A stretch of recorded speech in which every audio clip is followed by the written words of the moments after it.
E hoje eu queria pensar um pouquinho sobre essa questão do para fora. Do para fora, que são os frutos, o serviço, o discipulado. Vamos ler esse texto juntos? Vamos lá, tem 3 textos, dá para ler aí, né? Vamos lá? Já não os chamo de servos, porque o servo não sabe o que o Senhor faz. Em vez disso, eu os tenho chamado amigos, porque tudo o que ouvi de meu Pai, eu lhes tornei conhecido. Vocês não me escolheram, mas eu os escolhi para irem e darem fruto, fruto que permaneça, a fim de que o Pai lhes conceda o que pedirem em meu nome. Este é o mandamento. Amem-se uns aos outros. Bem. João 15 a 17, né? No primeiro texto, Jesus está dizendo aos discípulos: vocês são meus amigos, não são apenas servos. E eu quero que vocês vão e deem fruto, e fruto que permaneça. O segundo texto, vamos ler lá. Assim como o Pai me enviou, eu os envio. Agora, João 20, 21, né? Agora vamos ler para acordar uma outra. Vamos lá? Assim como o Pai me enviou, eu os envio. João 20, 21. Isso, essa teologia joanina também. Agora Mateus, o último texto, vamos lá. Eu os estou enviando como ovelhas entre lobos. Portanto, sejam astutos como as serpentes e sem malícia como as pombas. Todos os Mateus. Esses 3 textos falam de uma ação para fora. Não é para dentro, é para fora. Quero que vocês saibam que vocês têm fruto. Ele vai dizer: assim como o Pai me enviou, eu os envio. E ele diz assim: eu os envio como ovelhas para o meio de lobos. Então tem 3 considerações. Primeiro, que ele fala do fruto. Está falando de um relacionamento orgânico. Ninguém na vida pode dar fruto em nome de Deus se não ter um relacionamento com Ele. Isso é impossível. Porque esse fruto está diretamente ligado com o relacionamento com Ele. E relacionamento com Ele nos aproxima também. Mas não dá para você falar assim: olha, eu quero dar fruto ao Senhor sem ter um relacionamento com Ele. A segunda consideração é do envio. Ele diz que, eu queria que você entendesse bem isso. A missão, às vezes a gente fala assim: eu tenho uma missão. Ninguém tem missão. A missão é de Deus. Nós apenas participamos de um projeto de Deus. Mas o projeto é dele, não é nosso. Seria talvez muita presunção nossa dizer assim: nós temos uma missão. Não, nós não temos uma missão. A missão é de Deus. Nós participamos do seu projeto. Assim como o Pai me enviou, eu os envio. Quem envia é o Pai. Nós somos apenas enviados de quem tem a missão. A missão é dele. Certo? E depois ele fala sobre ovelhas entre lobos. Simplicidade, prudência e consciência da realidade. O que ovelha faz no meio de lobo, gente? Já pensou um negócio desse? É uma metáfora bastante assustadora. Eu os envio como ovelhas no meio de lobos. De qualquer forma, a gente percebe que os textos estão apontando para fora. É uma linguagem pastoril para o mundo urbano e tecnológico. Jesus usa figuras de um mundo muito distante de nós. Eu acho que ninguém aqui convive com um rebanho de ovelhas de verdade. Convive ninguém, né? A gente mal vê pasto. Ou alguém tem pasto perto de casa? Talvez alguns tenham, né? A gente... Hã? Ah, é verdade. A gente mal consegue, às vezes, ver fora aqui esse lugar, cenas agrícolas. Nós temos uma realidade bem distante disso. Mas Jesus usa essa mesma linguagem para o nosso tempo, que é urbano e é bastante tecnológico, né? Diante disso, presta atenção numa coisa, que é um movimento de dentro para fora. É um movimento de dentro que se exterioriza, mas ele começa dentro. Ele tem que olhar para fora. Nós falamos ontem sobre os riscos que nós corremos de criar uma subcultura, de viver para nós mesmos, sabe? de viver dentro de um gueto, de uma bolha, e a gente fala assim, ai que mundinho lindo que a gente tem, né? Como a gente vive bem, como a gente canta bonito, como a gente tem uma comunhão gostosa, como isso é bom, como isso é bom. Mas a Bíblia, a narrativa bíblica também nos fala para enxergar além, para olhar para fora, para ter um olhar para o mundo, para a realidade histórica que nós vivemos. E nós corremos esse risco. Todo mundo corre, né? Todo mundo tem uma tendência de se acomodar. Às vezes você só olha para a gente e corre o risco de olhar só para a nossa casa, só para o nosso trabalho, só para a nossa família, só para o nosso cotidiano, mas o texto nos aponta para fora. Os 3 textos que nós lemos e muitos outros vai dizer o seguinte, é para fora. Você olha para o Antigo Testamento, Deus chega para Abraão e fala o seguinte, Abraão, qual foi a primeira coisa? Sai da tua terra. E vai, da sua família. E vai, sai. Israel teve que sair do Egito. A palavra igreja, no grego, eclesia, significa chamados para fora. É sempre uma relação de dentro para fora. Não é para dentro, é para fora. Mas claro que tem um lado do dentro, que nós vimos ontem. Muito importante.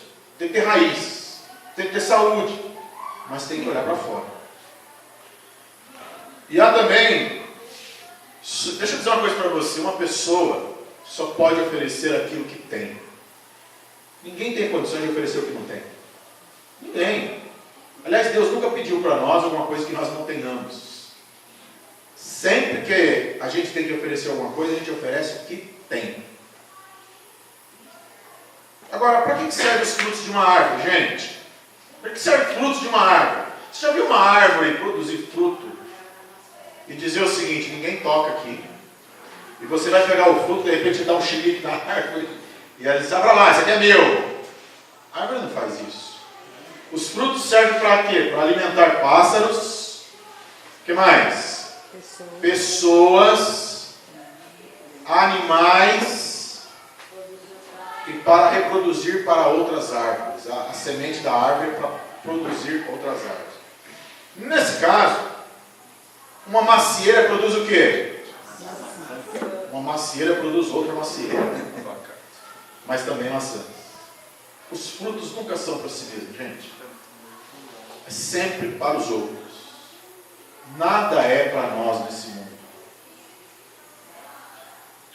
Nós vamos ver isso daqui. Tudo que é nosso é de Deus. Então essa ideia de você falar assim, o meu trabalho não é seu trabalho, é Deus que te deu. Então não é seu, é de Deus.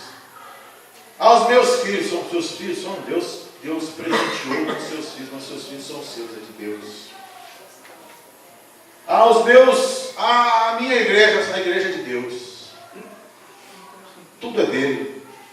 Dele, por ele, para ele, são todas as coisas. Se tudo é dele, e ele pede para nós assim, frutifique, porque os frutos também não são para nós. Nós somos abençoados com eles. Toda vez que você frutifica, alguém é abençoado, gente. Toda vez que uma igreja frutifica, alguém vai ser abençoado. Mas os frutos não são para nós. Os frutos são para os outros. Tem uma frase do David Bosch, que é uma tese de doutorado que ele escreve, chamada Missão Transformadora. O Bosch é um teólogo sul-africano, fantástico. Ele tem uma frase que ele diz assim, igreja só é igreja quando existe para os outros. Essa é uma frase forte. Mas quando a gente olha para o Evangelho, a gente olha para as cartas, quando a gente olha para a narrativa bíblica, a gente vai descobrir que é exatamente isso. A igreja existe para os outros. Ela existe, mas ela existe para o mundo, para os outros. Ela serve, ela está no mundo para ser serva no mundo. E essa é uma frase forte, provocativa, mas que tem bastante fundamentação bíblica. Quem são os outros? Aqui tem algumas imagens. A primeira imagem nesse arame farpado, quem são essas pessoas? Quem lembra aí? São refugiados, né? Esse outro quadro, eles são tribos urbanas. Essa é uma linguagem bastante urbana. Ali tem skinheads, skatistas, tem de tudo que você imaginar aqui, né? Nerd, tem de tudo aqui, né? Essa linguagem tribal que é característico do nosso tempo. Um mundo extremamente tribal, skatistas, aqui tem de tudo. Emo. Oi? Emo. Tem esses nomes aí, tem de tudo. É o mundo que nós vivemos, é um mundo tribal. Quando a gente fala olhar para fora, não dá para ignorar o mundo tribal, de tribos. Coisa que, por exemplo, antigamente, a gente não tinha essa compreensão tribal, né? No máximo era a gente que morava na cidade e morava na roça, não era assim? No máximo eram pessoas distintas de classes sociais ou talvez de cor de pele. Mas hoje o mundo ele é fragmentado, vimos isso ontem, e é uma perspectiva tribal. As pessoas têm olhares muito distintos. Tem uma frase do Nietzsche, do século XIX, que às vezes era mal compreendido, que ele fala assim: Deus morreu. Mas ele não está falando Deus, ele está falando de uma certa compreensão de Deus controlador, que tudo tem que ser de um jeito só. Ele diz assim: esse Deus não existe mais. Por isso que o mundo é tão fragmentado desse jeito. É lógico que ele tinha consciência de Deus mesmo não morre, mas a ideia desse Deus não morre. E esse mundo tribal, né, que a gente vê hoje, olha só, e essas duas imagens aí, que são? Não precisa dizer, né? Polícia num lugar, e o outro lado ali é a Cracolândia, um pedaço da Cracolândia, né? E essa imagem, o que é isso? Dá para ver aí ou não? Uma pessoa dependente. Uma pessoa sozinha, Com droga. extremamente solitária, e um outro com o braço preso, é uma prisão. Né? A tecnologia é uma bênção, mas ela também tem esse aspecto da prisão. Pessoa presa, talvez um workaholic, né? Alguém prisioneiro do seu trabalho, prisioneiro da tecnologia, mas alguém preso, né? E essa é outra imagem, o que é isso? Olha que diferença, gente. Ao invés de uma prancha de surf, aí, um teclado de computador, né? Wi-Fi, Facebook e um monte de coisa. E a imagem, a outra, são pessoas de terceira idade. Olha a diferença. Pessoas que, quando você olha de perto essa imagem, de várias culturas, dá a impressão que eles estão perguntando assim: o que eu estou fazendo nesse mundo, né? Cadê meu espaço aqui? O que está acontecendo? As pessoas estão sem entender. Então são duas realidades completamente diferentes, que convivem no mesmo mundo, e um mundo tão diferente, tão desigual, em todos os sentidos. Aí nós temos deficientes físicos. O drama do cego e os cadeirantes. É um dilema. A gente ouve falar tanto de acessibilidade. Uma vez uma cadeirante falou assim para mim: você sabe que as pessoas falam muito de acesso para os cadeirantes, mas nunca conversam com os cadeirantes sobre o que é acesso para eles. Eu estava reclamando de um projeto de engenharia que fizeram para acessibilidade. Fazem para o deficiente, mas não fazem com o deficiente. Não se conversa com ele, não se pede opinião, não se dialoga, né? Isso aí é o quê? Uma prisão. Uma prisão no hospital público. Isso é uma realidade hoje, gente. Infelizmente, muito próxima da vida de milhões de pessoas no nosso país. Esse presídio, por incrível que pareça, eu acho que havia masmorras na Idade Média com muito mais dignidade do que isso, né? E o hospital nem se fala. E aí a gente vê duas diferenças também de criança, né? Que é uma criança rica e a outra tentando comer migalhas do chão. As imagens descrevem algumas realidades de um contexto profundamente plural. É uma realidade plural, profundamente plural.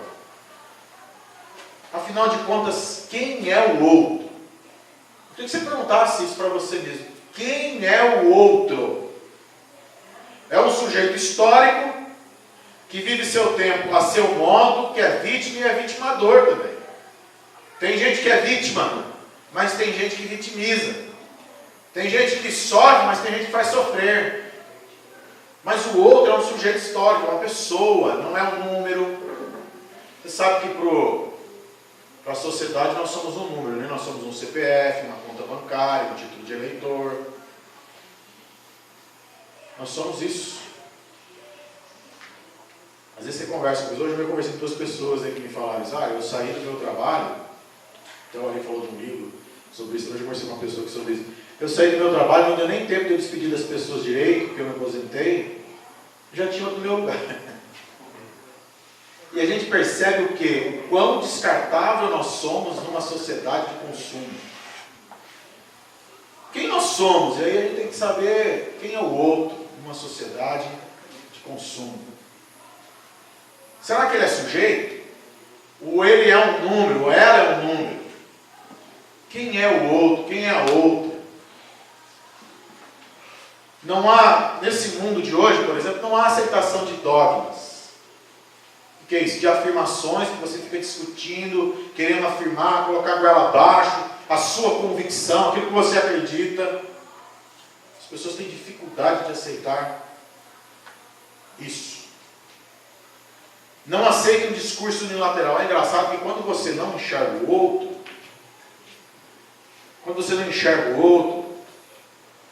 você nunca vai ouvir. Você já viu com uma ponte? O que uma ponte faz? Ela liga 2 lados, não liga? Só que, às vezes, a gente acha que a ponte só liga o meu lado ou o outro. Só que ela tem que ligar o outro lado a mim também. Quando eu enxergo uma ponte só de via única, eu não enxergo o outro. Isso é um discurso unilateral. Eu só sei falar, eu não sei ouvir. Eu só sei ter um discurso pronto, eu não sei ouvir a realidade do outro, sentir o que o outro pensa, ouvir. Parece que o outro não tem nada a me ensinar. Não tem nada a compartilhar comigo. Eu sempre tenho um discurso verdadeiro.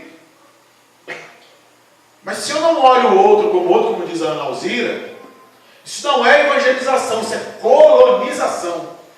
Eu quero colonizar o outro, eu não quero evangelizar o outro. Porque o meu discurso é unilateral. E Jesus nunca fez isso, né?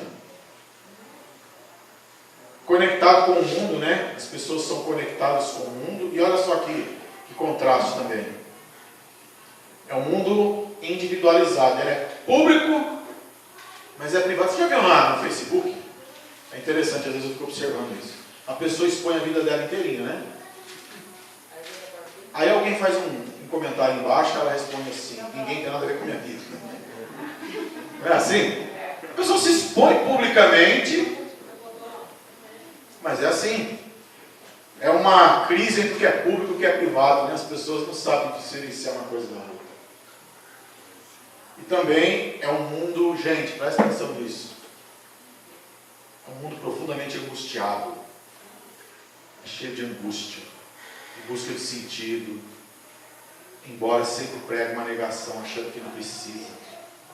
Mas é um mundo angustiado, de pessoas vazias, de pessoas que não conseguem se enxergarem como sujeito. E quando Jesus nos fala assim: eu vos envio como ovelhas no meio de lobo, ele não está dizendo que o lobo não seja o sujeito. Ele não está dizendo, assim como o Pai me enviou, eu vos envio, para só ter um discurso unilateral. Está dizendo, olha, Jesus nunca desconsiderou as pessoas. Deus nos colocou nesse tempo para essa realidade. Como lidar com tudo isso? Essa é uma pergunta, né? Tem hora que o mundo assusta, não tem? Tem hora que dá vontade de ficar numa bolha. Fala de enlouquecer, tem hora. Tem hora que a gente se sente esquisito no meio do mundo esquisito, né? Mas é assim.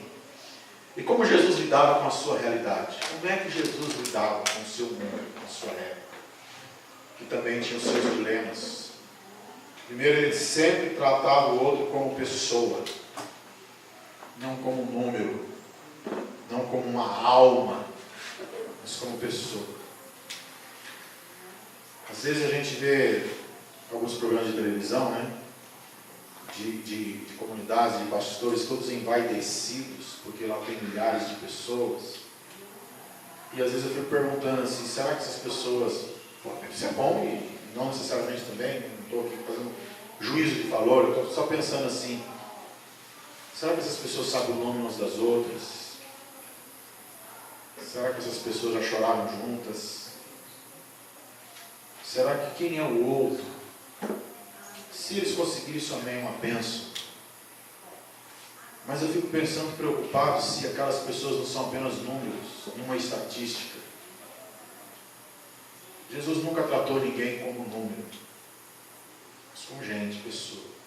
E pessoa tem o quê? O que alguém tem que ter para ser pessoa, gente? Me ajuda aí.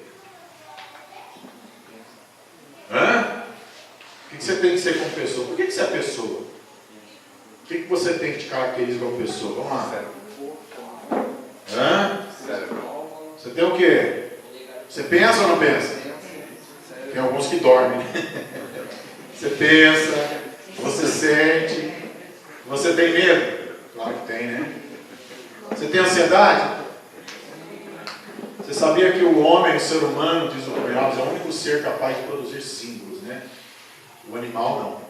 Por que o ser humano produz símbolo? Eu vou explicar. O símbolo faz a gente transcender. O animal, ele tem só seus instintos. O símbolo mostra que nós temos uma realidade que a gente não entende, mas muito além da nossa compreensão. Você já viu algum cachorro ligar com outro por causa de uma nota de R$100? Você nunca vai ver isso. Por quê? Porque é o símbolo quem produz é o ser humano. A capacidade de produzir símbolos, de produzir coisas que às vezes dão significado. Um bezerrinho nasce, em poucos minutos ele está andando e correndo, né? Nós demoramos tempo para andar, para aprender, nós nos desenvolvemos aos poucos, porque nós somos pessoas. Gente é diferente, mas nós não somos números. Horrenda coisa a gente ser tratado como número, gente. Coisa.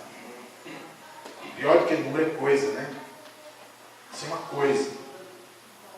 Você é descartável. Essa ideia de se coisificar, né? Jesus, ele também tinha humildade e sabedoria. Jesus nunca teve um discurso dizendo, eu sou o dono da verdade. Você já viu Jesus fazer isso alguma vez? Nunca.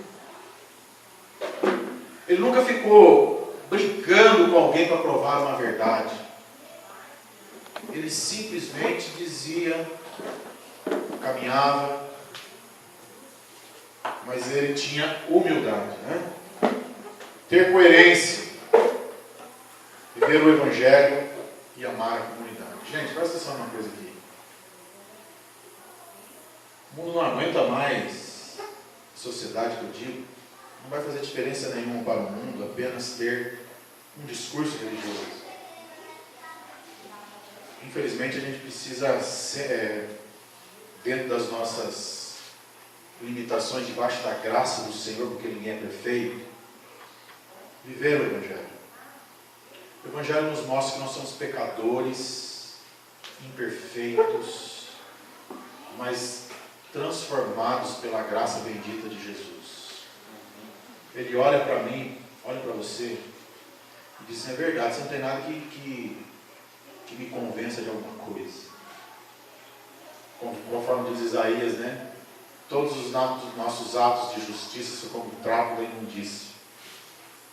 Antigamente os leprosos e por outros motivos também, eu vou contar isso aqui um pouco menos impactante. Os leprosos tinham que carregar alguns panos que ele amarrava no seu corpo por causa das feridas, e de vez em quando ele tinha que tirar. Agora imagina quando ele tira, vai saindo pele, ferida, vai saindo tudo junto. Essa era uma das características da expressão trapo de imundícia. O profeta vai dizer o seguinte, todos os seus atos, os nossos atos de justiça para Deus são como trapo de imundícia, não vale nada. Quando ele olha para nós, ele olha por graça, porque ele é um Deus gracioso, não é porque nós merecemos. É Porque ele fala assim, apesar de vocês serem pecadores, eu os amo. Eu os alcanço em meu Filho Jesus. Esse é o Evangelho que atende todas as pessoas. E presta atenção numa coisa, gente. O Evangelho não é só para salvar uma alma, o Evangelho é para salvar o ser humano como um todo, para a dignidade, de resgatar aquilo que ele perdeu, de dar esperança, né? E de fazer parte de um povo. Gente, tem tanta gente que acha, por exemplo, que o Evangelho é apenas a salvação é apenas individual. Nós fazemos parte de um povo, parte de uma história, de uma nova humanidade. Não é para caminhar sozinho. Todos nós somos salvos para andar em comunidade. É isso que a Bíblia chama de corpo de Cristo. Andar sozinho para mim tanto faz. Andar sozinho, importante é servir a Deus do meu jeito. Não, não é isso que a Bíblia nos aponta. Ela aponta dentro de é a partir da comunidade, do coletivo, nova humanidade, novo ser. Carta aos Efésios, Colossenses. O próprio Jesus andou com 12 discípulos. Em momentos de angústia ou de alegria andava com 3, caminhando com mais intimidade. E servir. O René Padilha, os meninos aí estão estudando o livro do René Padilha, né, os jovens. Ele deu uma frase assim: toda ação exige uma explicação. O que quer dizer com isso? Ele está dizendo assim: primeiro você faz, depois você explica. Primeiro você serve, depois você diz por que você serve. Primeiro você faz. Às vezes a gente tenta convencer as pessoas, né? Ele diz assim: sirva. E toda ação exige uma explicação. Quando você se importa com alguém de verdade, você faz alguma coisa por alguém, você faz por um motivo. Às vezes é compaixão, às vezes é por sentindo, sei lá, por obrigação sua mesmo, mas ele diz: toda ação exige uma explicação. Ele diz assim: primeiro você faz e depois diz por quê. Ele conta algumas experiências. Ele diz assim: às vezes eu ajudo pessoas, a comunidade ajuda pessoas, e as pessoas perguntam: por que isso? A Ana Alzira mesmo, né? Ela disse que ela serviu 17 anos em Angola. Quando estourou a guerra, todo mundo saiu de lá. E ela ficou. Falou: não vou embora. E aí todo mundo achou ela louca, né? Com a única estrangeira ali em Angola, enfermeira, a única profissional de saúde do Ocidente, fora eles, os que tinham ali, né? E ela disse que chegava aquele pessoal todo baleado, mutilado, chorando, gritando de dor, não tinha remédio, não tinha as coisas, e ela estava lá ajudando. E as pessoas diziam: por que você faz isso? Por que você ficou? E aí ela dizia por que ficou. Ela dizia: eu fiquei porque Jesus ama vocês. Porque eu me importo com vocês. Eu não posso fazer muito por vocês não, mas o que eu posso fazer eu faço. E ela diz assim: foi o tempo que eu menos falei, o tempo que eu menos falei no Angola foi o tempo que mais Deus me usou. Porque eu agia. E ela falou assim: você procurava alguma coisa para curativa e não tinha. Tinha hora que você tinha que só orar pela pessoa, porque não tinha o que fazer. Era muita dor, muita coisa. E ela dizia assim: ela falou, eu fiquei 17 anos. Na guerra, nunca ninguém me ensinou que era guerra. Né? A gente aprende algumas coisas, ela foi formada em enfermagem, em teologia, mas nunca ninguém está preparado para a guerra, para a dor das pessoas. Ela falou: eu vi aqueles caras enormes, sangrando, pegava na minha mão e dizia: faz alguma coisa por mim, obrigado porque você está aqui, obrigado porque você está comigo. E ela dizia: foi o tempo que Jesus mais me usou. E ela diz uma frase interessante, ela diz assim: olha, eu não tinha muito o que fazer, mas o que eu me dispus a fazer foi uma bênção na vida de tanta gente. Às vezes a gente quer mudar o mundo, gente. Nós não temos poder para mudar o mundo. Mas nós podemos ser usados por Deus para de alguma forma servir alguém que está perto da gente, quem sabe fazer o mundo dele melhor, né? Dela. Talvez você não precise estar lá no meio da Cracolândia para fazer isso. Mas aqueles que estão perto da gente, né? Que só Deus sabe o seu sentimento. Então René Padilha diz assim: toda ação exige uma explicação. Não é toda explicação exige uma ação. Você não tem que explicar primeiro para fazer. Primeiro a gente faz. Porque o fruto é para fora, né? Não é para dentro. E discipular, caminhar com Jesus e mostrar o caminho, ensinar. Só se ensina sobre Jesus que caminha com Jesus.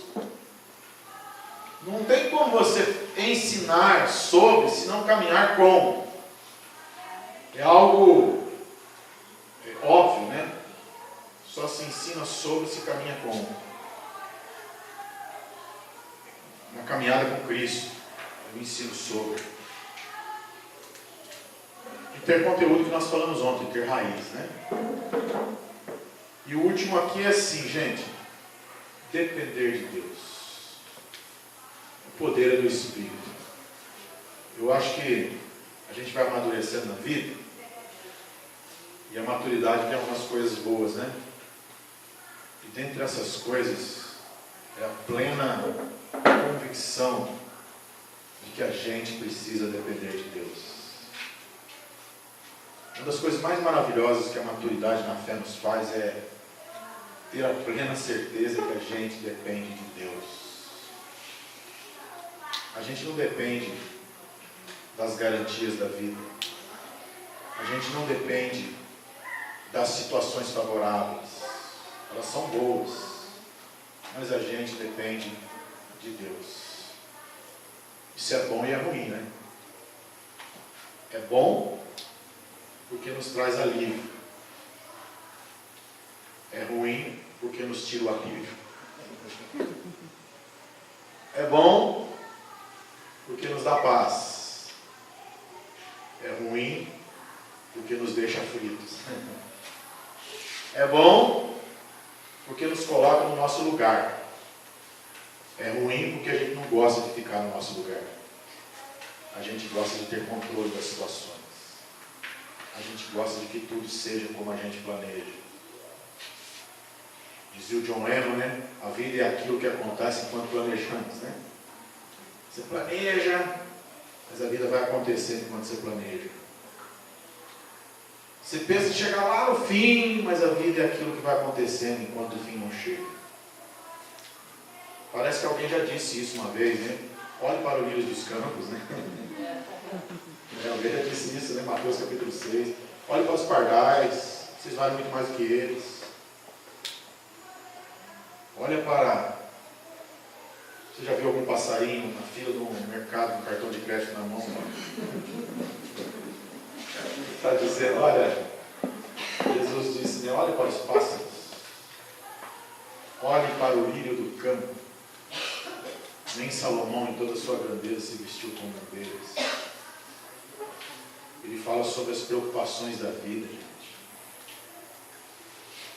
Parece-me que eu tenho a impressão que, não sei se é só comigo, parece que eu prefiro me preocupar do que depender de Deus. Muitas vezes.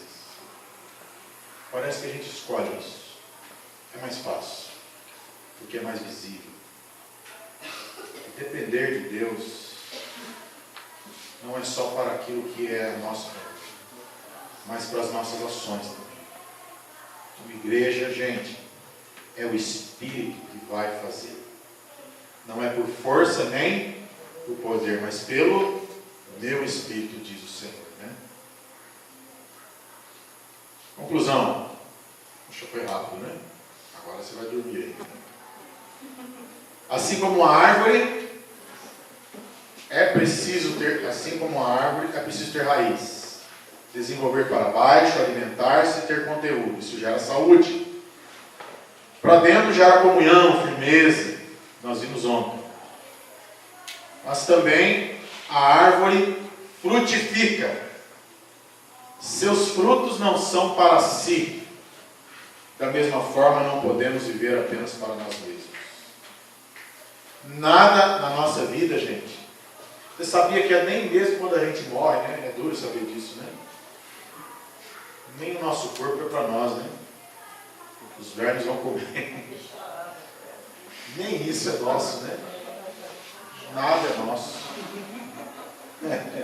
Dá nem para pensar nisso, né? Também é necessário ter consciência de nosso tempo. Presta atenção, gente, olha só. Mais do que nunca, olhar para Jesus e como ele lidava com a sua realidade, assim, na dependência do Espírito, teremos condições de cumprir a missão que é dele, mas que nos deu o privilégio de participarmos. Olha só, quando a gente tem consciência de que a missão é dele, a gente vai descobrir o seguinte: tudo é dele, o planeta é dele, a natureza é dele. Então a gente não tem que ficar pensando em reter o que é nosso, porque nada é nosso. Tudo é dele. Até a nossa vida é dele. Até o nosso ar é dele. E a missão também é dele. Quando a gente entende isso, a gente cumpre a missão que é dele, entendendo que nós só participamos. Temos o privilégio de participar, porque a Bíblia diz que ele reconcilia consigo todas as coisas. Ele faz.